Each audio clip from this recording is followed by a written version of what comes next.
반갑습니다. 감사합니다. 제 이름은 최영환이고, 그 다음에 국제기구 관련된 일과 스타트업 창업 일을 하고 있기 때문에 전 세계를 돌아다니는 일들을 하고 있습니다. 저는 그 뉴욕에서 13년 동안 살고 있는데요. 작년에 함께 기도하면서 앞으로 가야 될 길을 고민하다가 가족과 함께 작년 여름에 한국에 오기로 결정해서 현재 한국에 살고 있습니다. 그래서 10년 넘게 저를 소개할 때마다 저는 안녕하세요, 저는 뉴욕 맨하튼에서 온 누구누구입니다라고 이야기를 했는데, 저는 이 시간에 안녕하십니까, 저는 관악구 봉천동에서 2호선 타고 온 최영환입니다라고 오늘은 소개를 드립니다. 2023년 청년 다니엘 기도회가 오늘 시작되었습니다. 첫째 날을 맡게 되었는데요. 몇 주 전부터 기도로 준비하면서 하나님 어떤 제목을 가지고 청년들에게 다가갈까요 하다가 제가 현실 하드캐리 해볼게라는 제목을 가지고 여러분들 앞에 섰습니다. 여러분, 하드캐리라는 그 단어 뜻을 다 알고 계실 겁니다. 이게 원래 그 온라인 게임 용어잖아요. 그래서 한 특정 플레이어가 팀을 승리로 이끌었고 모든 사람들이 인정할 때 와, 그 플레이어 진짜 하드캐리했다라는 표현을 우리는 쓰고 있습니다. 근데 가만 보면 그 성경의 인물들도 하드캐리하는 인물들이 꽤 많습니다. 출애굽하여서 지팡이 하나로 바다를 가르고 이스라엘 백성들을 건너게 했던 모세부터 시작해서 작은 물맷돌로 거인 골리앗을 쓰러뜨린 우리 전쟁을 하드캐리한 우리 다윗도 있습니다. 근데 우리가 이런 이야기를 하다 보면 그것은 왠지 성경적 인물 이야기인 것 같고 옛날 이야기인 것 같은데, 현 시대, 이 복잡하고 다사다난한 이 시대에, 이 현실에 우리는 하드캐리할 수 있을까라는 이야기를 한번 해보려고 합니다. 제가 그 PPT를 준비를 했거든요. 그래서 PPT를 한번 딱 보시면 현실 하드캐리 해볼게 있는데, 이것은 청년 다니엘 기도가 아니라 그냥 다니엘 기도회일 것 같은 느낌적인 느낌. 그러니까 어른들이 좋아하시는 디자인이고요. 그래서 조금 비장하죠. 어른들은 항상 비장하십니다. 그래서 조금 바꿔보면 약간 이런 느낌. 현실 하드캐리 해줄래인데, 이것도 살짝 30대 이상의 분들이 공감하시는 거예요. 지금 10대, 20대에 다가가려면 적어도 이 정도의 디자인은 필요합니다. 네. 이렇게 해서 우리가 현실을 하드캐리 해줘야지 오늘 강의를 해 나갈 수 있는 것을 볼 수가 있습니다. 제가 제 이야기를 하면서 하나님 말씀을 가지고 왔습니다. 마태복음 18장 20절 말씀인데요. 두세 사람이 나의 이름으로 모인 곳에는 나도 그들과 함께 하겠다라는 말씀인데, 저는 이 말씀이 너무 신기한 거예요. 왜 신기했냐면, 너 혼자 골방에 들어가서 기도하면 내가 거기 있을게. 혹은 너가 산속에 들어가서 나무 뿌리 하나 뽑아 올리면 내가 그곳에 함께 하겠다라는 말씀도 있을 수 있지만, 왜 두세 사람이 모인 곳에 하나님께서 함께 거하신다고 했을까? 저는 이 말씀을 가지고 제 삶을 나누려고 합니다. 저는 부산이라는 지방에 용도라는 섬이 있습니다. 그곳에 태어나서 초등학교, 중학교, 고등학교를 보냈는데요. 제가 중학교 때 처음으로 용도 다리 섬을 벗어나서 학원이라는 데 갔거든요. 근데 그때 알았습니다. 중학교 친구들을 만나면서 내가 태어나고 자란 곳의 용도라는 섬은 그들이 볼 때는 조금 낙후된 곳, 오지 상대적으로 덜 발전된 곳이구나라는 것을 알게 되었는데, 제가 작년에 애플 TV에서 진짜 재밌는 드라마를 봤거든요. 근데 이 빠칭코라는 드라마를 봤는데 여자 주인공이 주인공 가정이 가난한 동네에서 정말 가난하게 못 살고 있는 거예요. 야, 저기 아무리 일제강점기지만 어떻게 무슨 동네길래 저렇게 못 살까 싶었는데 그 동네가 용도였습니다. 그래서 와, 내가 태어난 곳은 일제강점기 때부터 해서 한국전쟁, 그리고 내가 자라난 그때까지 사람들 인식이 이렇구나라는 것을 알게 되었는데요. 그 때문인지 모르겠는데 제가 중고등학교 때 공부를 굉장히 열심히 하려고 했습니다. 왜? 대학만큼은 용도라는 섬을 벗어나고 싶은 거예요. 대학만큼은 이 부산이라는 경상남도 지방을 벗어나고 싶은 거예요. 제가 공부도 열심히 하고 고3인데 주일 예배도 빠지지 않고 기도도 열심히 했습니다. 그리고 수능을 봤어요. 여러분, 결과가 어떻게 됐을까요? 여러분, 용도라는 섬을 벗어났어요. 부산이라는 지방을 벗어났는데 경상북도 포항에 멈췄어요. 그리고 거기서 이제 학교가 태어난 지 5년밖에 안 된 신생대학교, 한동대학교라는 데를 가게 됩니다. 문제는 그 학교의 슬로건이 이건 거예요. Why not change the world? 세상을 변화시키자. 왜 세상을 변화시키지 않는가가 그 학교의 슬로건인데, 이게 그 대학 총장님부터 교수님, 대학 선배님들까지 너무 진지해요. 요즘 말로 핵진지해요. 다 자꾸 세상을 변화시키자고 하니까 너무 부담이 되는 거예요. 왜? 나 혼자 밥 벌어먹고 살기 힘든 이 시대에, 무한 경쟁 시대에 왜 자꾸 세상을 변화시키려고 할까? 너무 부담된다라고 했는데, 여러분 그 K교육의 무서움 아시죠? 1년, 2년, 3년, 4년 다니다 보니까 세뇌를 당한 겁니다. 그래서 제가 대학을 졸업할 때쯤에, 그래, 내가 이 시골 대학, 소위 말하는 이 지방 대학, 여기만 내가 떠나봐라. 여기만 떠나면 내가 나의 무한한 가능성 마음껏 펼치고 새로운 길을 개척해 나가겠다 하고 간 곳이 군대라는 곳이었습니다.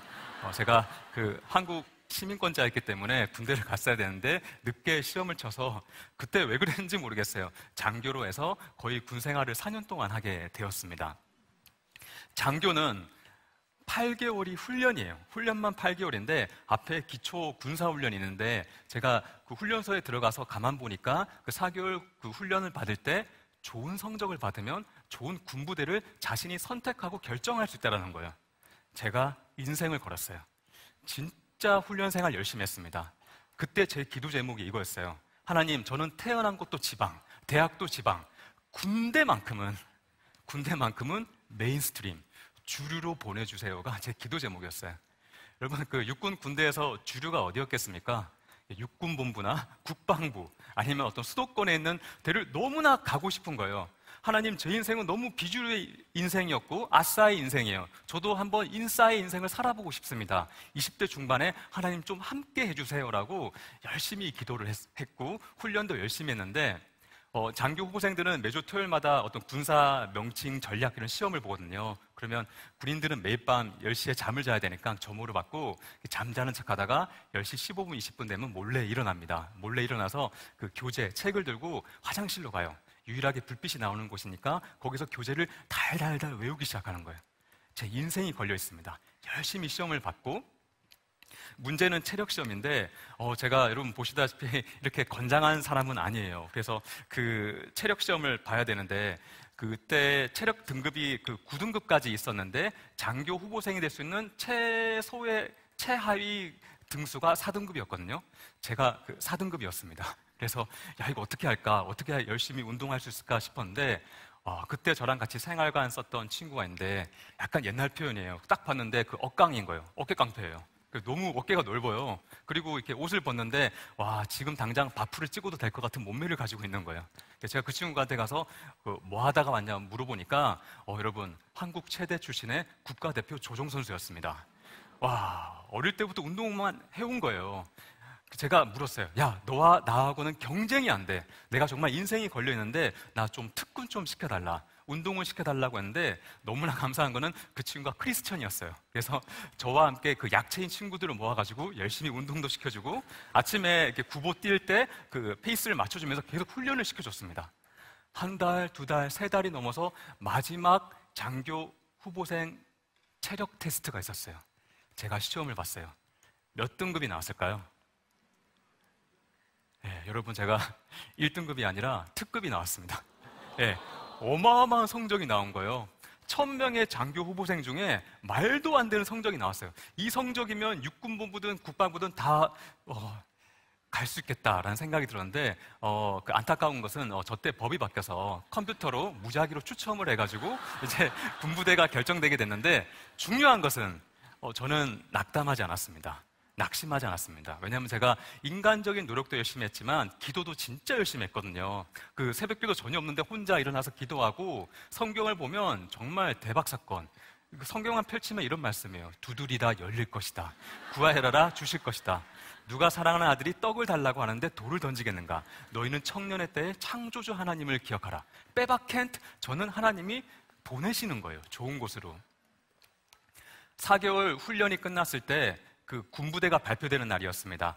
그 1000명의 장교 후보생들을 이렇게 쫙 강단에 앉혀서 장교님 한 분이 노트북을 들고 올라오셨어요. 다음에 빔 프로젝트 스크린을 딱 연결한 다음에 자, 여러분 투명한 우리 국방, 군대 이 컴퓨터가 여러분들의 앞으로 남은 군생활, 군부대를 결정할 거예요. 군 누구도 관여하지 않습니다. 다 투명하게 보여드릴 거예요. 자, 제가 아무 숫자 넣어서 엔터키를 칠 테니까 컴퓨터가 계산해서 여러분들 이름이 올라갈 건데 그 옆에 군부대 이름 확인하세요. 여러분 앞으로 남는 3년 군생활이 거기에요. 하면서 이렇게 정말 아무 숫자 넣어서 엔터키를 딱 치더니 컴퓨터가 쭉쭉 계산해서 이름들이 쫙 올라가는 거예요. 모든 장교 후보생들이 긴장하면서 그 스크린을 볼 때 저는 고개 숙이고 하나님께 미리 감사 기도를 드리고 있었어요. 네, 저를 푸른 초장으로 인도하신 하나님, 적과 꿀이 흐르는 육군본부와 국방부로 인도하신 하나님, 정말 기도도 열심히 했고 인간적인 노력도 열심히 했기 때문에 그 믿음이 있었거든요. 한참 지났나? 우리 그 국가대표 조정선 주님과 저를 막 치더니 야, 지금 제 이름이 스크린에 올라가고 있대요. 제가 기도하다가 믿음의 눈을 들어서 스크린을 딱 봤는데 스크린 오른쪽에 조그맣게 제 이름 옆에 군부대 이름이 적혀져 있어요. 여러분 혹시 그 저희 DMZ라고 아십니까? 네, 그 비무장지대를 작전 총괄하는 일반 전초 경계부대 GOP라는 생전 처음 보는 부대가 발령이 된 거예요. 그때 깨달았습니다. 떡을 달라고 하면 돌을 던지신 하나님. 와, 대박인 거예요. 막 너무 혼란스러운 상황에서 그냥 어떻게 해야 될 줄 모르는데, 그리고 저는 그 부대로 발령을 받아서 최전방으로 가게 됩니다. 아침 9시에 출발했는데 밤 9시에 도착했어요. 대한민국이 참 넓구나라는 생각을 하면서 그 강원도라는 곳을 가게 되었는데, 일단 밤이니까 잘해요. 자고 그 다음날 아침에 숙소 문 열고 나왔는데 깜짝 놀랐습니다. 왜 놀랐냐면 숙소 문 열고 나왔는데 발 앞에 북한인 거예요. 그 당시 때 DSLR 카메라가 유행해서 제가 장교에서 사진기를 들고 갔거든요. 그 사진기를 들고 찍었던 사진이 바로 이 사진입니다. 네, 그 여름의 모습이 이렇고, 그 다음에 12월부터 하늘에서 흰 쓰레기가 내리거든요. 그러면 이제 그런 것들 다 치워야 되고, 네, 그 다음에 해가 지는 북한의 모습인데 굉장히 아름답습니다. 이게 근데 일주일만 아름답고 그 다음부터 마음이 힘들어요.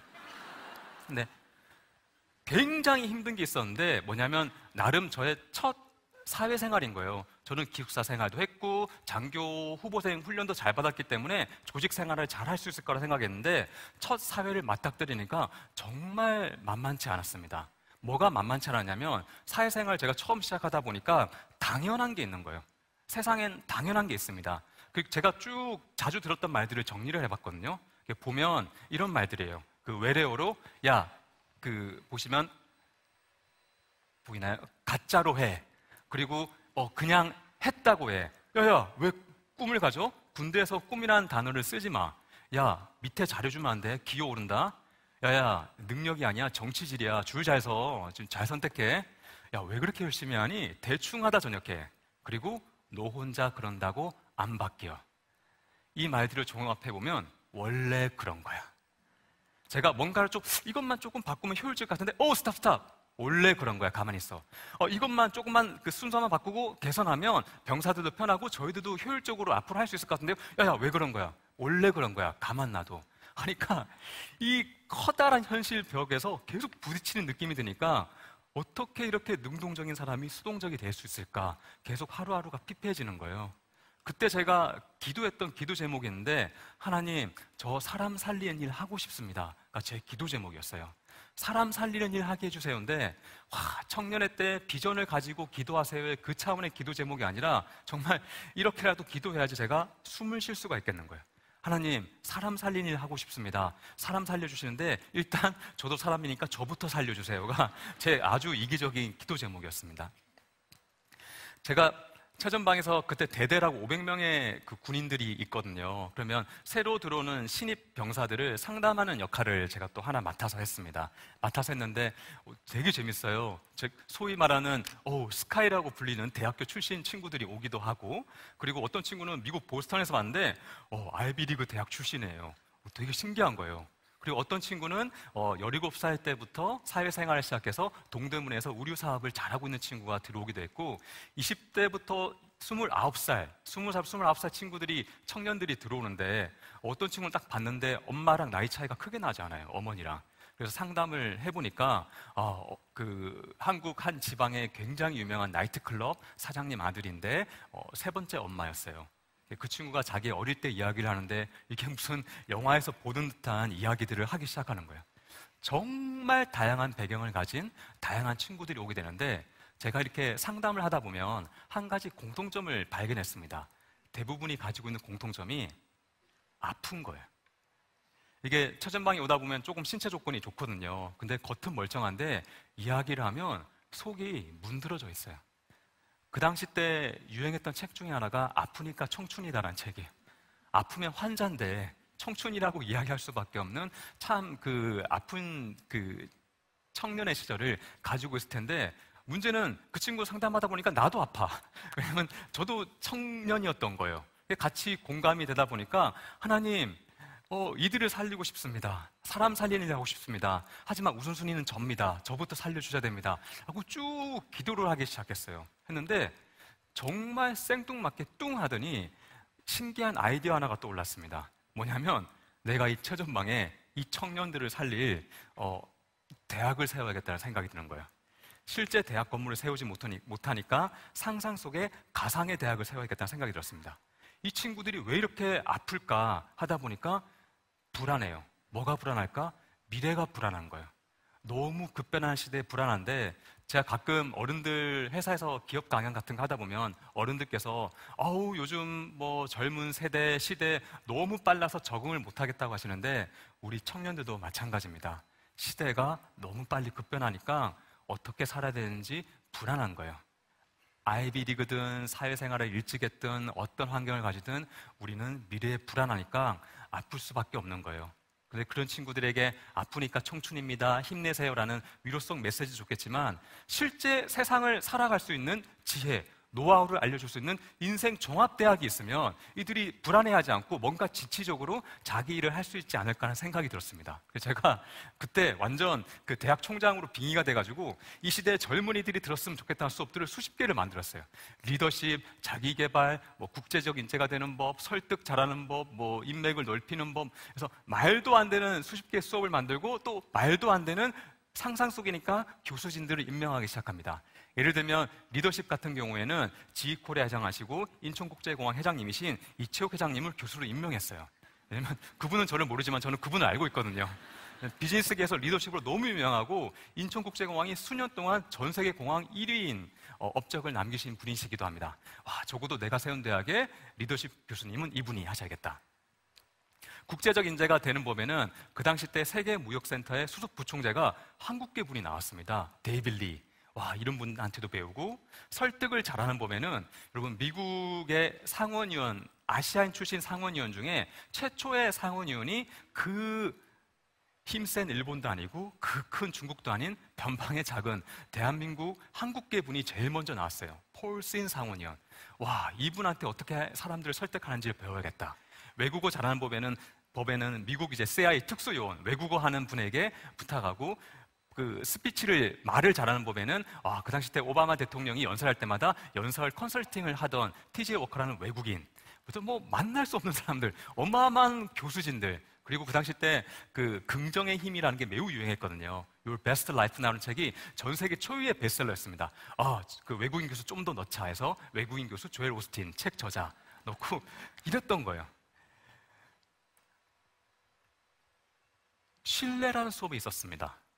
사람이 넓은 인맥, 네트워킹도 중요하지만 1대1로 만나면 믿음을 줄 수 있는 신뢰는 선천적으로 타고나는 걸까? 후천적으로 습득할 수 있는 걸까라고 고민인데, 이 신뢰라는 수업을 누구한테 찾아가서 배울 수 있을까 싶었는데, 여러분 제가 최전방에 있을 때 배우 장혁이라고 아세요?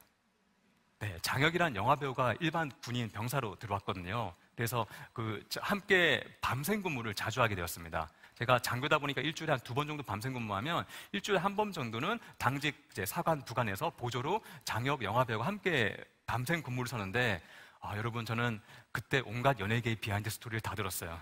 네, 무슨 서울 압구정 청담동에서 들은 게 아니라 북한 앞에서 많은 이야기들을 듣게 되었는데, 그때 장혁 영화 배우가 어떤 이야기를 했냐면, 젊은 영화 배우들이 스캔들이 났다, 문제가 터졌다면 가장 먼저 찾아가는 신뢰하는 선배 영화 배우가 있다는 거예요. 누군지 궁금해서 물어보니까 배우 안성기 씨라고 하는 거예요. 굉장히 신기했어요. 왜냐하면 제가 약간 그 TV 세대여서 어릴 때 TV를 틀면 TV 광고에 배우 안성기 씨가 이렇게 커피 광고하러 커피 들고 나오셨거든요. 그럼 어릴 때부터 왠지 그 커피를 마셔야 될 것 같은 부담이 있었어요. 왜냐하면 그분은 이렇게 이마에 신뢰라고 써 있는 분이시거든요. 그래서 와, 대중하고의 어떤 이미지 커뮤니케이션도 신뢰인데 그 빡빡하더라는 그 연예계 현장, 영화 현장에서도 신뢰를 가지고 있는 걸 보니까 대한민국에서 신뢰라는 수업은 배우 안성기 씨가 가장 잘 가르쳐 줄 수 있겠다는 생각이 들었습니다. 그래서 여기서 끝난 게 아니라 여러분, 제가 그분들에게 교수 초빙 편지를 쓰기로 결정을 했어요. 근데 문제는 최전방이다 보니까 편지지를 구하기가 쉽지가 않은 거예요. 하지만 그 군인들은 매일 아침 그 영양 보충 때문에 우유가 나옵니다. 그래서 군 식판을 받아서 그 우유곽을 딱 받아서 자리에 앉으니까 가만 보니까 그 우유곽이 종이인 거예요. 유레카가 돼서 마시고 씻어서 잘라서 펼쳐서 말리니까 완벽해요. 요즘 말로 갓벽해. 이게 밖에는 강원도 축효우유라 써 있는데 안에는 우유 담던 통이니까 흰색 종이로 코팅되어 있는 거예요. 거기다가 제가 편지를 쓰기 시작했습니다. 안녕하십니까. 저는 최전방에 있는 누구누구인데 여기는 인터넷 안 돼요. 핸드폰도 안 돼요. 세상과 커뮤니케이션이 뚝 단절되어 있지만 저는 이채혁 회장님 당신과 조엘 오스틴 당신과 커뮤니케이션 하고 싶은 열정 있는 청년입니다. 이 열정 있는 청년이 세운 열정의 대학, 우육각 대학의 교수님이 되어주세요라고 편지를 적었는데 제가 그때 얼마나 진지했냐면 대학 로고도 만들었거든요. 막 혼자 막 그 상상하면서 그때 만들었던 로고가 이겁니다. 그래서 이 대학의 교수님이 되어주세요. 이 대학의 교수님이 되어주시는 건 간단합니다. 저를 20분간만 만나주세요. 20분간만 만나주시면 한 가지 주제를 가지고 당신에게 물어볼 겁니다. 왜? 이 주제는 당신이 가장 잘 가르쳐 줄 수 있는 사람입니다. 라고 열심히 제가 우유가게 편지를 적었는데 한 장, 두 장 편지를 적으니까 평소 저랑 친했던 군인 친구들이 저를 피하는 살짝 느낌적인 느낌이 들었습니다. 근데 거기까지는 괜찮았는데 문제는 그 부대 리더분이시죠. 대대장님이 새벽 순찰을 일찍 끝나고 들어오셨는데 제가 그걸 못 봤어요. 그래서 그 새벽 저도 근무섬에서 우유가 편지 적고 있었거든요. 그래서 그분이 보시더니 잠깐 하시더니 막 웃으시면서 달려오시면서 그걸 딱 뺏어서 보시는 거예요. 그래서 제가 무슨 뭐 연애 편지나 뭐 다른 것 적는지 아시고 그냥 신나셔서 보셨는데 그 굉장히 무서운 분이시거든요. 그래서 제가 그 당시 때 그 초임 장교니까 너무 긴장이 돼가지고 이렇게 가만히 이렇게 있다가 그분 표정을 봤는데 아직까지 잊혀지지 않는 게 그분이 막 처음에 웃으시면서 보시다가 점점 그 표정이 어두워지세요. 근데 그럴 수밖에 없는 게 편지 내용이 내가 대학 총장이다, 나를 만나달라 막 이렇게 되니까 뭔가 이상하잖아요. 그래서 쭉 보시다가 그분이 한참 보시다가 그 큰 손으로 제 등을 두드리시면서 최영환 소희, 그때 다이아몬드 하나에서 계급이 소희였거든요. 최영환 소희 훌륭하대요. 열심히 하래요. 대신 부탁할 게 있는데 너가 여기 군부대에서 자살만 하지 말았으면 좋겠다라고 말씀을 하시는 거예요. 이분이 너무 불안하시는 거예요. 너무 불안해 하셔가지고 그때 제 별명이 관장이었습니다. 그 관심 장교라고 관심과 사랑을 많이 받는 장교였어요. 그래서 원래 초임 장교가 휴가 나가면 안 되는데 휴가 막 보내주시고 그래서 잘 쉬었니? 마음은 괜찮니? 뭐 이런 거 물어봐 주시고 그랬는데 감사한 것은 제가 우유가게 편지 적을 때 그 누구도 대대장님 명령하에 방해하지 않았어요. 쟤는 놔둬라 해가지고 제가 그 휴게 시간마다 틈날 때마다 밤을 지새워 될 때마다 우유가게 편지를 열심히 적었습니다. 10장, 20장, 2개월이 지나고 3개월이 지나고 50장, 70장, 6개월이 지나고 7개월이 지나고 100장 넘게 적었어요.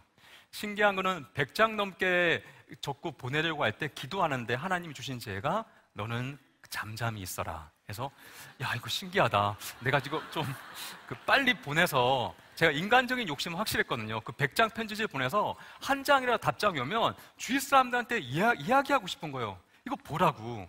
나 틀리지 않았다고. 그러니까 저를 증명하고 싶었던 거예요. 진짜 보내면 한 장에 답장이 오지 않을까? 근데 기도하면 기도할수록 주시는 제가 스탑, 가만히. 그래서 그 당시 때는 정말 이거밖에 안 보였기 때문에 그 우유과 대학 그 힘든 결정이었지만 이게 혹시 하나님 뜻이면 순종해야겠다라고 있는데 더 신기한 게 그렇게 결정하고 얼마 지나지 않아서 저는 육군본부로 스카웃이 됩니다. 그래서 1년 8개월 넘는 군생활 동안 저는 육군본부와 국방부에서 영상 관련된 그 문화 기획 관련된 장교 일을 하게 돼요. 최전방에서 버스 타고 육군본부로 가는데 눈물이 나기 시작하는 거예요. 제가 좋아하는 찬양이 내가 너의 작은 신음에도 응답하는 하나님이다. 사람의 때가 아닌 나의 때에, 너의 방법, 사람의 방법이 아닌 나의 방법으로 이제 준비되었으니 탁 가라 라고 보내주신 것 같아서 눈물이 나기 시작했어요. 와, 이기적인 기도 제목도 다 듣고 계시는구나 하고 육군본부와 국방부에서 일을 하게 되는데, 제가 그 당시 때 그 한류 스타분들이 군인으로 많이 들어오셨고 그분들을 이제 함께 그 문학 프로젝트를 이제 관리하는 장교인데, 그 프로젝트가 너무 잘 끝나서 제가 전역하기 일주일 전이었습니다. 육군 참모차장님이라는 별세계 장군님이세요. 이 장군님이 저와 그 연예인 출신의 군인분들을 국방회관에 식사 초대해 주시면서 밥을 먹는데, 문제는 너무 높은 분이랑 밥을 먹으니까 할 말이 없는 거예요. 근데 참모차장님이 저를 가만히 보시더니 그 군생활 어디서 시작했냐요. 제가 저는 최전방 GOP 하면서 막 이야기를 하니까 그분이 굉장히 반가워하시면서 자신도 20대 때 거기서 일하면서 엄청 고생했대요. 뭐 735 고지는 잘 있냐라고 막 물어보시면서 저한테 거기 가서 제일 먼저 한 게 뭐냐요. 그래서 저도 모르게 저는 거기서 우유가게 편지를 적었습니다 라고 이야기하니까 그분이 그게 뭐냐요. 근데 저도 모르게 막 그분한테 저는 이 교수님들에게 편지 보내서 만나서 세상을 살아갈 수 있는 지혜, 노하우를 담긴 책을 낼 겁니다. 이 책이 졸고 있는 대한민국 청년들을 깨우고 죽어가는 청년들을 살릴 수 있는 책이 될 겁니다. 이게 저의 비전입니다 라고 막 이야기를 했거든요. 그래서 참모차장님이 무슨 이야기인지 모르시겠다는 거예요. 그래서 뭐 좋은 건 알겠는데 뭐 그래 뭐 도움 필요하면 얘기해 하길래 순간 참모차장님, 제가 다음 주면 전역을 하는데 참모차장님께 저녁 선물을 받고 싶습니다. 어떤 선물 받고 싶은데 추천서 받고 싶습니다. 그래서 참모차장님이 추천서를 써주셨어요. 누구누구 회장님께 지금 전역하는 최영환 장교를 육군 참모차장인 제가 보장을 합니다. 이 친구를 만나 주십시오. 이 친구를 만나 주신 것은 우리 60만 군인들을 위한 길이고 나아가서 대한민국 젊은이들의 미래를 위한 길입니다. 대한민국 육군 참모차장 한민구 장군대도 육군본부 직위를 딱 찍어서 원본을 저한테 주시더니 앞에 회장님 이름만 바꿔서 마음껏 보내래요. 그래서 제가 그걸 선물로 받았어요. 네. 군대를 전역했습니다. 갑자기 하나님이 함께 하신다는 생각이 들었어요. 떡을 주시는 하나님 하면서 그 네이버 녹색창에 들어가서 한국에서 가장 큰 대형 출판사 1위부터 10위까지 딱 검색한 다음에 그 10군데 출판사에 우육각 대학 책 출판 제안서를 보냈어요.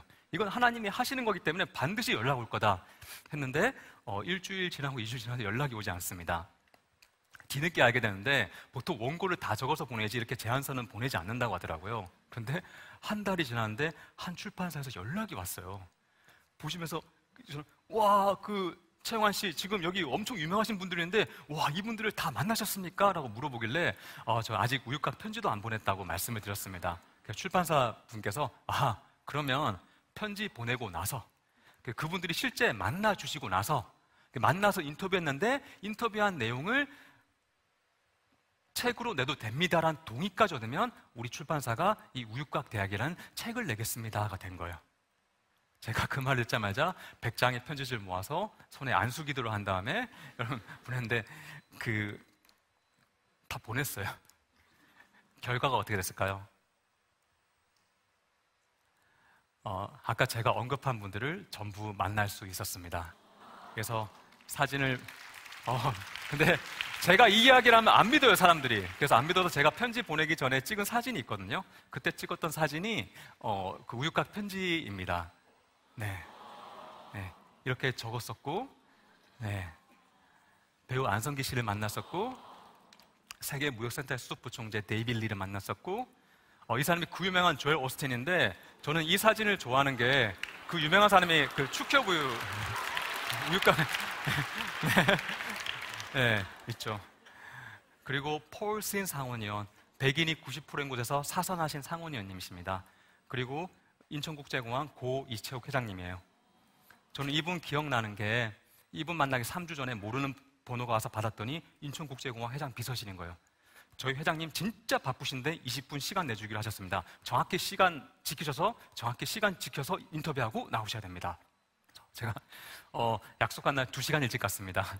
너무 일찍 가면 그 폐를 끼치니까 그 국제공항 천사 밖에서 1시간 기다리다가 1시간 일찍 가서 비서실 대기하고 있으면서 20분 동안 어떤 질문을 하고 어떻게 하면 이 모든 것들 최대한 노하우를 받을 수 있을까를 계속 연습한 다음에 딱 들어갔는데 우리 이채혁 회장님이 2시간 인터뷰해 주셨어요.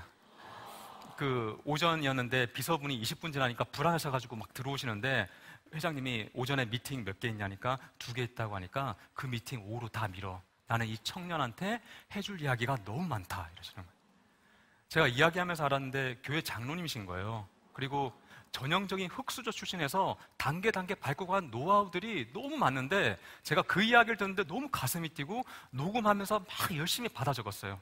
그리고 한 분 한 분 우육각대학 교수님들을 만나면서 보시면 결국 우육각대학 책이 나오게 되었습니다. 책이 나온 거예요. 이렇게.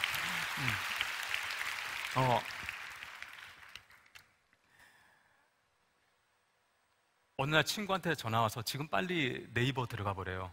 들어가 봤더니 네이버 랜딩 페이지에 네이버가 선정한 오늘의 책으로 선정이 돼가지고 수많은 사람들한테 알려주고 그것 때문에 저는 기업 강연부터 해서 많은 곳에 강연과 여러 가지 프로젝트들을 할 수가 있었습니다.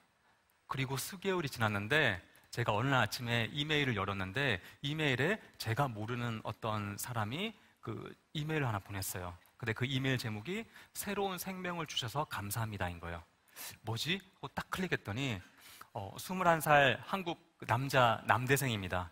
그 대학생이 자신의 이야기를 쭉 적어놨어요. 어떤 이유 때문인지 모르겠는데 이 친구는 인생을 끝내기로 결정을 했다고 합니다. 그래서 대학 자취방에서 책상에 앉아서 끝내야지 했는데 가만 보니까 책상 책꽂이에 학교 도서관에서 빌린 책들이 있더래요. 내가 인생을 끝내면 부모님이 여기 정리하러 오실 텐데 이 미납된 책을 대신 반납하게 하는 건 불효다 해가지고 이건 내가 반납하고 깔끔하게 가자 해서 그 책을 가지고 학교 도서관에 갔대요. 학교 도서관에 반납하고 나오는데 학교 도서관 정문에 신간 베스트셀러 책이 있는데 그 친구 표현으로는 도저히 지나칠 수 없는 이상한 제목의 책이 하나 있더래요. 우육각 대학인 거예요. 그 책을 펼쳐서 읽기 시작했습니다. 그 자리에서. 근데 제가 만난 우육각 대학 교수님 중에 그 한국 최초 국제 임하고 심리학 박사님이 계시거든요.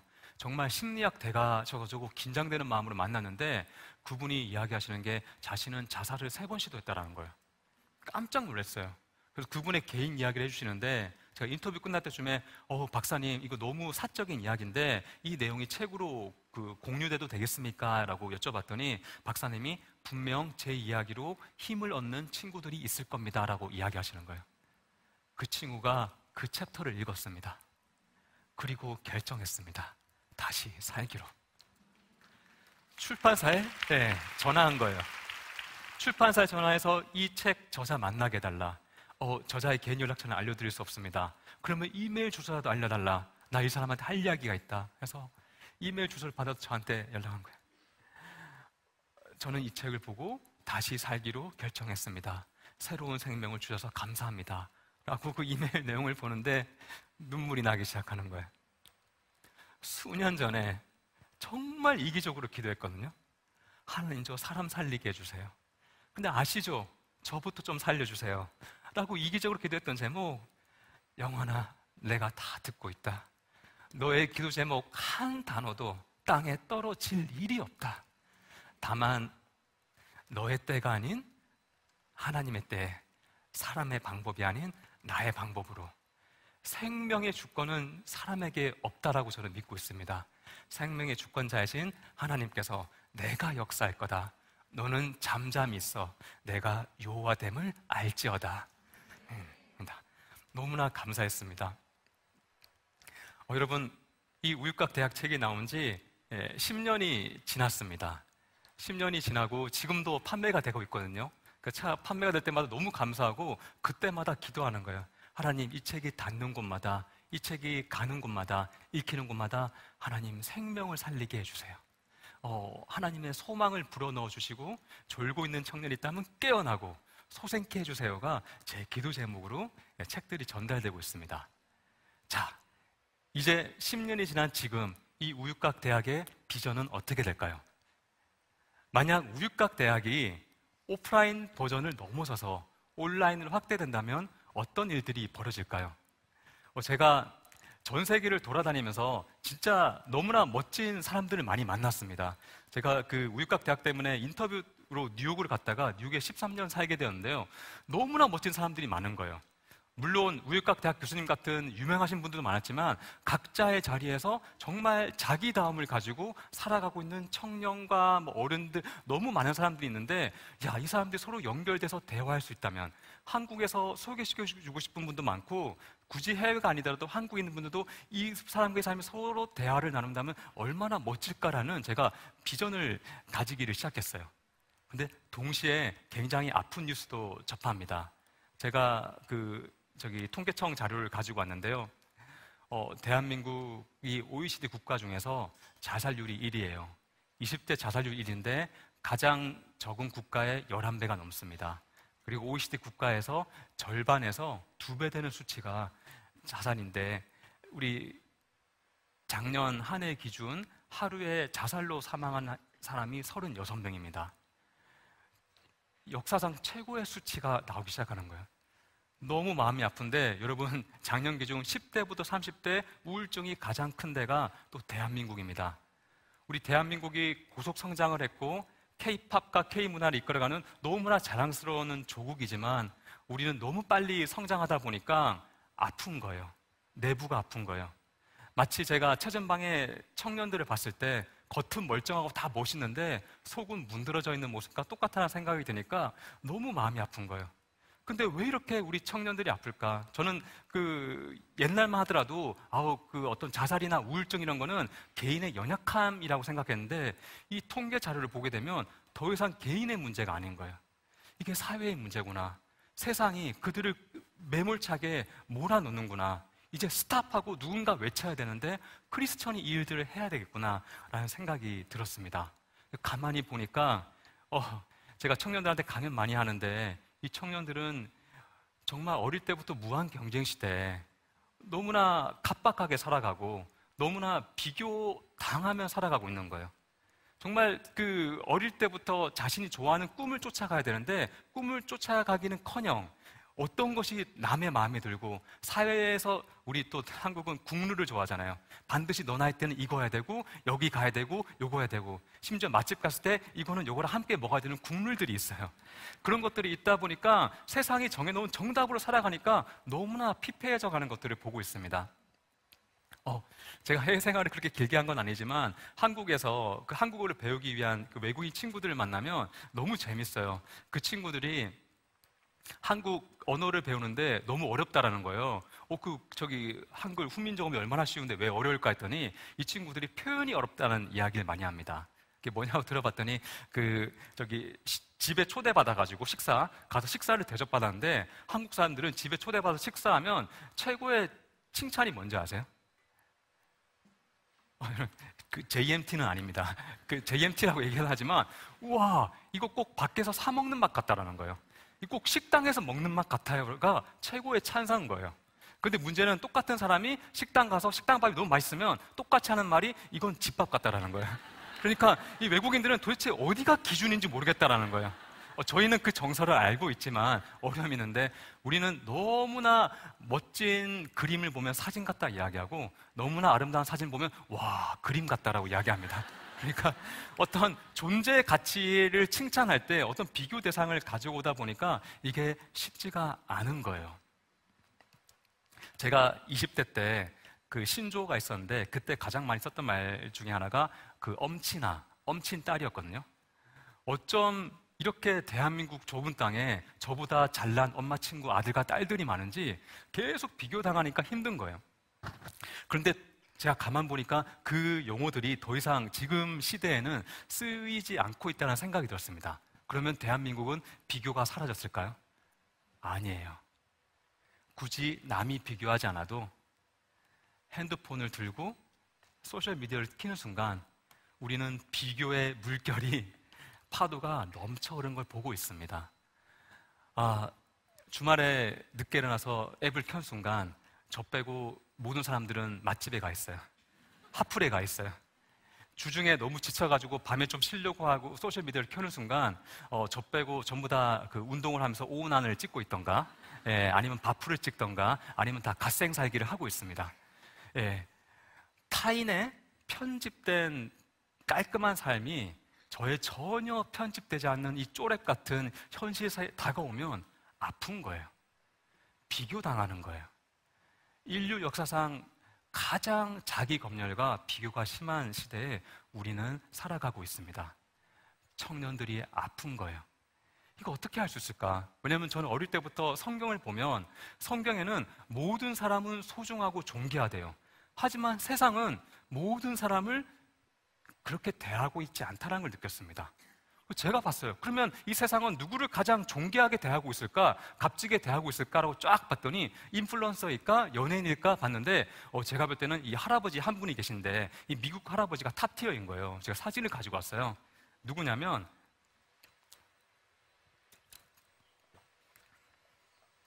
바로 오렌 버핏 아저씨입니다. 이분이 예전에 나랑 점심 식사할 사람하고 경매를 붙였는데 250억 원에 낙찰이 됐어요. 점심 한 끼예요. 와, 사람들이 이 사람 얼마나 존귀하길래 왜 이렇게 돈을 지불할까라고 했더니 대화를 통해서 얻는 정보와 인사이트 그리고 영감이 어마어마한 거예요. 이만한 가치가 있는 거예요. 저는 크리스찬이잖아요.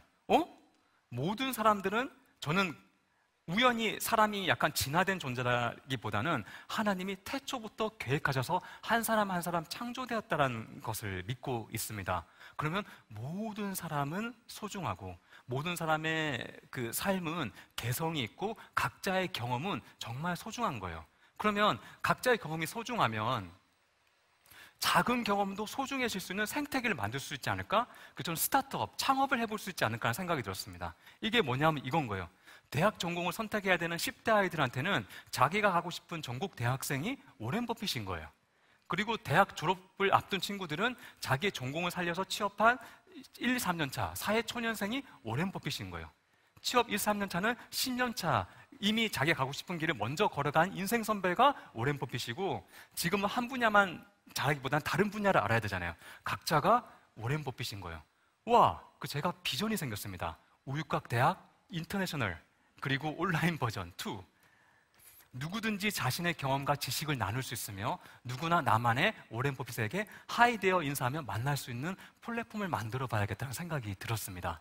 그런데 여러분, 하이데어는 서구식 인사법인데요. 그냥 카페에 가거나 아니면 모르는 사람한테 인사말을 건넬 때 그냥 하이데어 하면서 이야기를 할 수 있는 거예요. 그래서 제가 회사 이름을 정했어요. 뭐라고 정했을까요? 네, 하이데어라고 정했습니다. 그래서 하이데어 닷코에서 이제 사람들을 만나면서 이야기를 하기 시작하는데 제가 이거 5년 전에 꿈꿨던 거거든요. 5년 전에 꿈꿔서 제가 스타트업이니까 투자하실 분들 그리고 테크 스타트업이니까 개발, 디자인, UX, UI 디자이너 사람들을 엄청 만나고 다니기 시작했어요. 우리 세상을 변화시킬 플랫폼 한번 만들어 봅시다. 한번 나아가 봅시다. 쭉 만났는데 쉽지가 않은 거예요. 그런데 너무나 감사하게 한국의 어떤 분이 그거 좋은 사업 같은데 제가 투자하겠습니다라고 투자자분이 나타나셨어요. 그래서 제가 그것을 이제 믿고 7명의 사람들을 모아가지고 저기 서울 홍대 반지하 사무실을 계약해서 거기서 7개월 동안 저희가 거기서 자고 먹고 하면서 열심히 프로토타입을 만들기 시작했습니다. 쭉 만들고 뭔가를 하려고 하는데 제가 그때 배운 게 있어요. 구두 약속은 약속이 아니다라는 것을 알게 되었는데 그 투자가 결렬이 된 거예요. 제가 너무 속이 타고 애가 타서 왜냐하면 7명이 긴 기간 동안 아무 월급도 없이 일을 했거든요. 그래서 제가 온갖 사람들 부탁하고 해서 실리콘밸리를 가고 막 문을 두드렸지만 전혀 투자가 이루어지지 않았습니다. 누가 온라인으로 모르는 사람과 대화하면서 그런 정보나 경험을 나누나 그런 건 불가능해. 특히 우리 한국 종특은 그런 걸 전혀 하지 않는 민족이야. 그래가지고 전혀 되지를 않았어요. 결국 팀은 해체되고 뿔뿔이 흩어지는데 제가 그때 얼마나 마음고생이 심했는지 탈모가 오기 시작하고 하루하루가 지옥 같은 삶을 살았고 그 다음에 미국에 있으면서 이제 자녀가 있는데 너무 돈벌이가 쉽지가 않으니까 관광 가이드 뛰면서 하루하루를 버텨야 됐던 때였습니다. 하나님께 기도하는데 하나님 이거는 하나님 뜻이 아닌가요? 하나님이 일을 통해서 뭔가를 의미 있게 하고 싶은데 왜 이렇게 저는 인맥도 부족하고 사람도 돈도 이렇게 부족할까요? 라는 기도가 나오는 거예요. 그때 제가 기도했던 게 있어요. 하나님, 제가 2가지를 배웠는데 일단 계약은 무조건 서면 계약하겠습니다. 그리고 두 번째, 테크 스타트업은 제일 중요한 게 개발자더라고요. CTO, 개발 책임자, 끝내주는 개발 책임자를 보내주시면 그때 이것이 하나님 뜻인 줄 알고 하겠습니다. 그 전까지는 이것을 하지 않겠습니다. 너무 제가 힘들었습니다. 라고 하셨어요. 그리고 1년, 2년, 3년이 지났어요. 2년 전이죠. 중국 북경에 너무 개발을 잘하는 친구가 갑자기 연락이 왔어요. 그러면서 하이데어, 당신이 수년 전에 중국 북경에 와서 얘기했던 그 사업, 내가 함께 하고 싶다라는 거예요. 깜짝 놀랐습니다. 3년 만에 하나님의 때가 되었나라는 생각을 하게 되었어요. 그리고 그 2년 전에 여러분 아시죠? 사업을 해서 투자를 한번 받아보자 했는데 팬데믹이 왔습니다. 모든 그 투자금이 끊기게 되고 만만치 않을 때 그 친구와 함께 일주일에 한 번씩 줌으로 온라인 미팅을, 여러분 줌이 도래할 줄은 몰랐어요. 모든 사람들이 비대면으로 4, 5년 전만 이렇게 서로 소통할 줄을 상상도 못했습니다. 그런데 팬데믹 때 줌의 시대가 열린 거예요. 그러면서 서로 소통하면서 프로토타입을 조그맣게 만들며 기도하기 시작했어요. 몇 개월이 지났습니다. 갑자기 실리콘밸리에서 한 분이 연락이 왔어요. 최영환 대표님, 당신이 4년 전에 실리콘밸리에서 세상을 변화시키겠다고 얘기했던 그 하이데어 사업 어떻게 진행되고 있습니까? 사실 그때 제가 투자를 받지 못해서 전혀 진행하고 있지 못하다가 최근에 개발자와 함께 조그맣게 진행하고 있습니다. 그런데 실리콘밸리에 계신 그분이 제가 그 사업에 함께 해도 되겠습니까? 제가 4년 동안 생각이 났습니다. 그리고 지금 기도하고 연락하는 겁니다. 우리 함께 세상을 변화시켜 봅시다 했는데, 여러분 저는 비저너리거든요. 어떤 비즈니스나 파이낸싱을 잘하는 사람이 아닙니다. 그런데 그쪽을 전공하고 그 일을 하고 있는 사람이 연결이 된 거예요. 그래서 보시면 3명의 공동 창업자가 나오게 되었습니다. 내가 두세 사람 나의 이름으로 모인 곳에 그곳에 거하겠다. 저희 공동 창업자가 모일 때마다, 회의할 때마다 저희는 기도를 합니다. 하나님, 이 사업을 통해서 주님 영광 받으시고 세상에 선한 영향력을 전할 수 있는 비즈니스가 되게 해주세요 라고 일을 해나가기 시작하는 거예요. 자, 저는 이렇게 세상의 문제를 바라보고 있습니다. 세상은 불평등한 거예요. 이 불평등한 기회를 스타트업을 통해서 그 페인 포인트를 찝어서 이것을 해결하겠다고 스타트업인데, 저희는 이것을 해결하고 싶습니다. 인맥과 출신, 사회적 위치에 따라 조언과 정보를 얻을 수 있는 만남이 누군가는 쉽지만 누군가에겐 극히 제한되는 거예요. 특히 저는 지방에 살았기 때문에 어릴 때부터 여러 가지 꿈을 가지고 있어도 뭔가를 물어볼 사람이 없었어요. 하지만 플랫폼이면 함께 할 수 있겠다. 와, 인맥의 불평등을 해결해보자. 자, 주위 사람들을 모아서 당신의 이야기를 나눠주세요라고 사람들을 섭외하기 시작했습니다. 그리고 여러 사람들이 모이기 시작했고 저희가 미션 스테이트먼트와 비전 스테이트먼트를 만들었어요. 누구든지 연결되어 성장할 수 있는 세상. 태초에 하나님이 계획하신 대로 인맥의 불평등이 사라지고 사람과 사람이 평등하게 대화하는 어떤 서비스? 빛과 소금 같은 서비스를 만들려고 하고 있습니다. 그래서 하이데어를 런칭해서 하고 있어요. 여러분 멋지지 않습니까? 네. 10몇 년 전에 최전방의 한 군인에게 심어주셨던 비전, 우유곽이 이제 여기까지 확장이 된 거예요. 이런 일들을 하고 있는데 여러분 함께 해주세요. 이 웹사이트에 한번 들어가 보시고 회원 가입해 주시는 것만 하더라도 큰 힘이 납니다. 우리 함께 세상을 변화시켜 나갔으면 좋겠는데, 저는 크리스천이 가지고 있는 가치가 우리끼리 조싸원이로 끝나지 않았으면 좋겠어요. 교회 밖을 울타리를 벗어나서 열방에, 온 세계에 어떤 가치관을 가진 사람이든 우리에겐 이런 선한 가치가 있습니다를 확장하면서 선포할 수 있는 시간이 되었으면 좋겠습니다. 제가 언젠지는 모르겠지만 제가 2년 전에 다니엘 기도에 섰고 올해는 청년 다니엘 기도에 섰고, 언젠가 여러분들을 볼 기회가 있으면 우리가 함께 세상을 어떻게 변화시켜 나간지에 대해서 고백하고 선포할 수 있는 귀한 시간이 되었으면 좋겠습니다. 제 인스타그램입니다. 청년 다니엘 기도의 역사상 인스타그램 팔로우를 늘리는 스피치 강사를 여러분 앞에 보고 있습니다. 여러분 너무 좋은 제작팀이 모였는데 이것을 어떻게 홍보해야 되고 어떻게 마케팅해야 될지 모르거든요. 여기에 인플루언서라든가 좋은 분들이 있다면 이 일에 함께 연락 주실 분들은 언제든지 연락을 주셨으면 좋겠습니다. 자, 제가 한 가지 이야기를 전해드리고 오늘의 강연을 마치려고 합니다. 저는 대학 동기들의 남자들의 5명의 모임이 있습니다. 이 모임 이름이 모힘이에요. 왜 모임이냐면 모이면 힘이 나는 거예요. 남자 5명이 술이 들어가지 않았는데 카페에서 커피를 마시면서 3-4시간 동안 너무 힘나게 이야기를 하고 있는 거예요. 제가 너무 신기해서 우리 남자 친구들 5명이 이야기하는 걸 살짝 객관적으로 바라보면서 그 대화를 분석해 봤더니 서로 칭찬하기 바쁜 거예요. 그래서 모이면 힘이 나는 거예요. 저는 또 나름 의미충이어서 또 이름을 정하거든요. 모힘, 모이자 for him, 모이자 of him, by him, with him. 그분 때문에 모이고 우리가 모이면 그분이 계시고 그분에 의해서 모이고 해서 와, 우리 정말 끝내준다. 봤는데 서로 너는 정말 멋지다, 너는 정말 최고다, 어떻게 너같이 멋진 사람이 모태솔로냐부터 해가지고 서로 막 칭찬해주니까 서로 이 모임에 오고 싶어가지고 이 5명이 똘똘 뭉쳤습니다. 함께 하는 거예요. 제가 군대에 가서 우육각 대학의 비하인드 스토리예요.